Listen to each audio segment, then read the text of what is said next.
नमस्कार मित्रों, मैं प्रशांत श्रीवास्तव आपका स्वागत करता हूं अपने YouTube चैनल श्री प्रशांत एस्ट्रोलॉजी में। मित्रों, 20 नवंबर से गुरुदेव राशि परिवर्तन कर रहे हैं और राशि परिवर्तन करके 20 नवंबर के बाद वो मकर राशि से कुंभ राशि में प्रवेश कर रहे हैं। तो अब कुंभ राशि में प्रवेश कर रहे हैं तो मीन राशि वालों का क्या होगा? मीन राशि वाले के लिए यह गुरुदेव का जो चेंज है वो कैसा रहेगा, हम लोग इस वीडियो के माध्यम से यह जानने का प्रयास करेंगे। मित्रों, मीन राशि वाले जो होते हैं उनके लग्न के मालिक ही गुरु होते हैं और उसके साथ साथ उनका जो दूसरा बहुत बड़ा कुंडली का जो घर होता है, कर्म स्थान के मालिक भी गुरु होते हैं। तो कर्म स्थान के मालिक और लग्न स्थान के मालिक गुरुदेव जो हैं अब मीन राशि वालों के लिए 12वें स्थान में चले जा रहे हैं। 12वां स्थान व्यय स्थान होता है। अभी तक एकादश स्थान में थे तो अच्छी पोजीशन थी इन लोगों के लिए, मीन राशि वालों के लिए। अब जब बदल जाएंगे 20 नवंबर के बाद तो फिर मीन राशि वालों के लिए लोग कहेंगे कि समस्या आने वाली है, लेकिन हम उसको इस तरह से नहीं कहेंगे। हम आपको ये कहेंगे कि मीन राशि वालों के लिए नया चांस आने वाला है। ठीक है, 12वें स्थान में जाएंगे गुरुदेव, बहुत अच्छी बात है, लेकिन इस पीरियड को आप अगर चाहेंगे तो बहुत बढ़िया से इस्तेमाल करेंगे। बिल्कुल किसी की बात ना सोचिए कि मीन राशि वालों के लिए बड़ी मुसीबत आने वाली है, दिक्कत होने वाली, कुछ नहीं।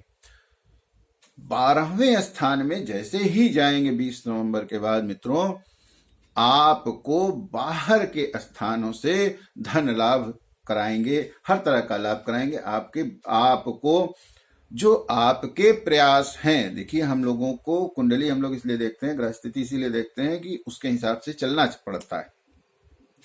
उस हिसाब से चलते हैं तो ग्रह सपोर्ट करते हैं। तो इस दौरान जो भी आप काम करिए वह जो है बाहर के स्थानों से संबंधित काम कीजिए। प्रयास कीजिए कि अगर आप बाहर जाके कोई काम करें या अपने बिजनेस को प्रमोट बाहर जाकर करें, वो सबसे अच्छी बात होगी। तो इस दौरान बाहर के स्थानों से आपको लाभ निश्चित रूप से होगा। वहां आप जाके काम करिए, वहां से आपको आर्थिक लाभ भी होगा, वहां से आपको व्यावसायिक लाभ भी निश्चित रूप से होगा। लेकिन जो ग्राउंड आपको चूज करना पड़ेगा वो बाहर जन्म स्थान से दूर चूज करना पड़ेगा।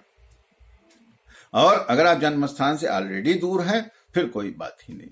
मित्रों, एक चीज तो ये हो गई, और दूसरी चीज क्या होगी, इस दौरान जो है आप सुख, समृद्धि और आराम, इन सब चीजों का भी आपके जीवन में प्रचुरता बनी रहेगी। इन सब चीजों का भी मामला आपका अच्छा बना रहेगा अगर आप बाहर के स्थानों से संबंध, जैसे कि हमने बताया, कि अगर आप रखते हैं तो।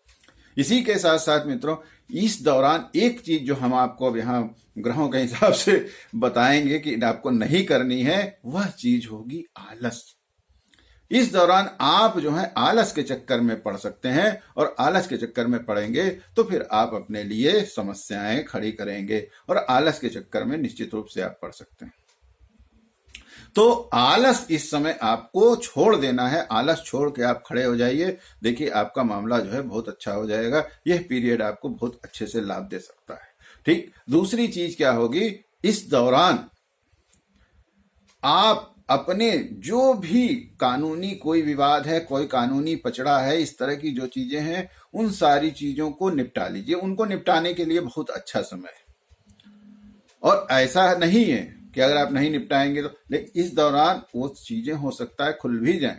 तो इस दौरान उन सारी चीजों को निपटा लीजिए। उन सारी चीजों को, अगर पेंडिंग में है किसी तरह का कोई बैंक से संबंधित काम है, कोई कोर्ट कचहरी का काम है, किसी भी तरीके का काम है, उसको इस समय निपटा लेना जो है वो ज्यादा बुद्धिमानी है, और वो काम आपके निपट भी जाएंगे।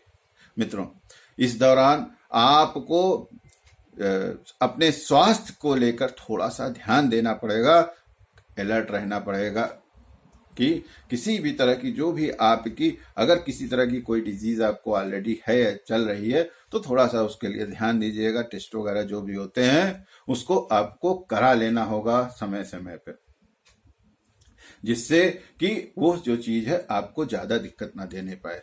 बाकी आप चूंकि बाहर रहेंगे तो पत्नी से भी थोड़ा सा आपको दूरी जो है इस पीरियड में बन सकती है, थोड़ी सी बनेगी।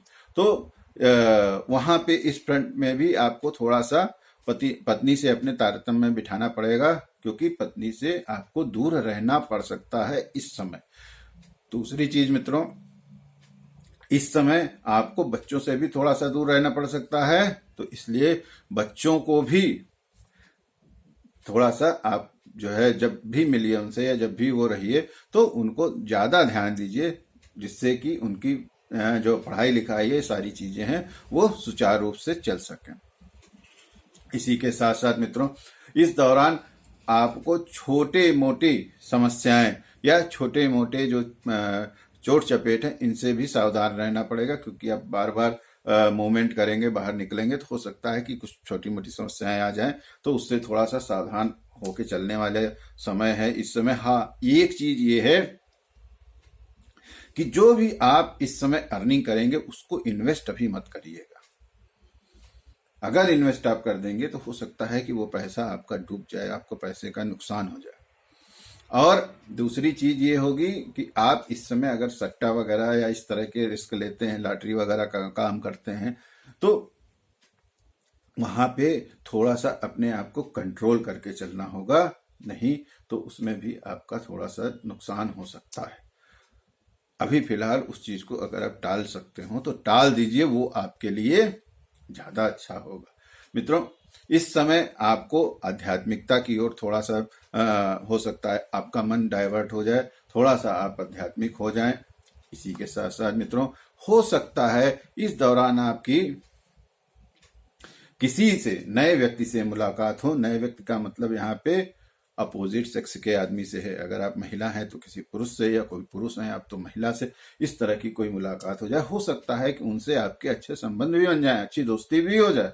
ये भी आपको इस समय हो सकता है, ये जो समय आया हुआ है गुरुदेव का। इसी के साथ साथ चूंकि इस समय आपके खर्चे की बताए आपको कि अधिकता रहेगी, खर्च जो है इस समय आपका ज्यादा हो जाएगा, आपको बाहर काफी आना जाना पड़ेगा। तो हो सकता है इसकी वजह से आपके जो मन है उसमें थोड़ी सी चिड़चिड़ाहट आ जाए, आपके स्वभाव में थोड़ी सी चिड़चिड़ाहट आ जाए। इसके लिए तो आपको हमने पहले ही बता दिया कि आपको ध्यान वगैरह जो है, इस तरह की जो चीजें हैं, अध्यात्म का थोड़ा सा सहारा लेना पड़ेगा। तो उससे क्या होगा कि ये जो सारी चीजें हैं वो आपकी कम हो जाएंगी। इस दौरान अगर आप में से कोई व्यक्ति विदेश जाने के लिए प्रयासशील था, या अपने ही देश में कहीं दूर जॉब करने के लिए प्रयास कर रहा था, या कहीं दूर कोई नई योजना लेके जाना चाहता था, इस समय उस व्यक्ति के लिए सबसे अच्छा समय चल रहा है। आप अगर दूसरे देश के लिए वीजा वगैरह के लिए ट्राई कर रहे थे तो ये समय बहुत अच्छा है, आपको निश्चित रूप से लाभ होगा, मिल जाएगा। आप किसी दूसरे स्टेट में, दूसरे राज्य में, दूसरे जिले में कोई प्रोजेक्ट शुरू करना चाह रहे थे, किसी बड़े शहर में करना चाह रहे थे, आप आराम से इस समय कर लेंगे मित्रों। इसी के साथ साथ मित्रों, अपने आप को स्थापित करने के लिए, अपने जीवन में चेंज लाने के लिए, बात आप मेरी समझिएगा, अपने आप को स्थापित करने के लिए, अपने जीवन में ड्रास्टिक चेंज लाने के लिए यह समय आपकी बहुत मदद करने वाला है। जो लोग इस तरह का प्रयास करना चाहते हैं अपने जीवन में, उन लोगों को निश्चित रूप से यह समय बहुत मदद करने वाला है, मीन राशि वालों को। इसी के साथ साथ मित्रों, यह जो समय रहेगा आपको मीन राशि वालों के लिए थोड़ा सा हो सकता है कि आंख में कुछ कष्ट लेके आ जाए, तो आंख के लिए भी थोड़ा सा आप लोगों को सावधान रहना चाहिए। आप अपनी आंख का भी अच्छे तौर से ध्यान देते रहिएगा। आंख के लिए आपको इस समय कष्ट होने का चांस हो सकता है। हाँ, इस दौरान आपको कहीं से एकाएक धन की प्राप्ति का भी योग बन रहा है। ये हम सबसे आपको लास्ट में इसलिए बता रहे हैं कि बाकी चीजों से अगर आप सावधान रहेंगे तो बुद्धिमानी से थोड़ा अपने आप को और अपने इमोशंस को थोड़ा सा कंट्रोल अगर करके, चिड़चिड़ाहट को थोड़ा सा कंट्रोल करके चलेंगे तो निश्चित रूप से आपको इस दौरान एकाएक कहीं ना कहीं से धन प्राप्ति का भी योग बन रहा है। हो सकता है आप में से कुछ लोग कोई अपनी प्रॉपर्टी वगैरह या कोई गाड़ी वगैरह इस तरह की कोई चीज जो है हो सकता है कि सेल करें, बेच के नई प्रॉपर्टी खरीदें या नई गाड़ी वगैरह खरीदें, तो वहां से भी आर्थिक लाभ हो सकता है। इस तरह के भी चांस इस पीरियड में बन रहे हैं। मित्रों, इस पीरियड में हमने आपको बहुत सारी चीजें बताई कि ये हो सकता है, वो हो सकता है। तो अब इसमें हम आपको एक चीज ये भी बता देते हैं कि इन सारी चीजों को जो आपके साथ होने वाला है उसको कैसे कम किया जा सकता है। तो उसके लिए हम आपको एक दो छोटे छोटे प्रयोग बता देते हैं, उसको आप कर लीजिएगा। निश्चित रूप से मीन राशि वाले आप लोग ये समझ लीजिए कि आप लोगों को उससे जो है बहुत लाभ होगा। तो उसके लिए सबसे पहला प्रयोग ये है कि आप लोग मीन राशि के लोग जो हैं, जब स्नान कर चुकिए, नहा चुकिए फाइनली, तो लास्ट में थोड़ा सा हल्दी, लास्ट में जब आप नहा लेने के बाद थोड़ा सा पानी में हल्दी घोल के, थोड़ी सी हल्दी, बाथरूम में आप चाहें तो रख लीजिए परमानेंट, थोड़ी सी हल्दी घोल के वो अपने ऊपर डाल लीजिए। उसके बाद पानी मत डालिए, वो जहां जहां वो हल्दी शरीर में आपके चिपक जाती है, पोंछने से जो निकल जाए उसको आप कर लीजिए। तो उससे जो है आपको फायदा मिलेगा। तो एक प्रयोग आपको ये करना होगा। दूसरा प्रयोग आपको ये करना होगा कि आपको अपनी पत्नी के हाथ से गुरुवार के दिन अगर पॉसिबल हो तो कोई भी पीली मिठाई का जो है, पत्नी के हाथ से पीली मिठाई का सेवन अगर आप करेंगे तो उससे भी आपको लाभ मिलेगा। और निश्चित रूप से बहुत छोटे प्रयोग हैं, लेकिन जब आप करेंगे तो आपको पता चलेगा कि इसका कितना लाभ होता है। अगर आपको भी लाभ हो तो मित्रों हमको अवश्य सूचित करिएगा, कमेंट में लिख के ही बता दीजिएगा, तो हमारा भी उत्साह का वर्धन होगा। और इसी के साथ साथ मित्रों, इस वीडियो में फिलहाल के लिए इतना ही। पुनः किसी नए वीडियो में आपसे मुलाकात होगी, तब तक के लिए आज्ञा दीजिए।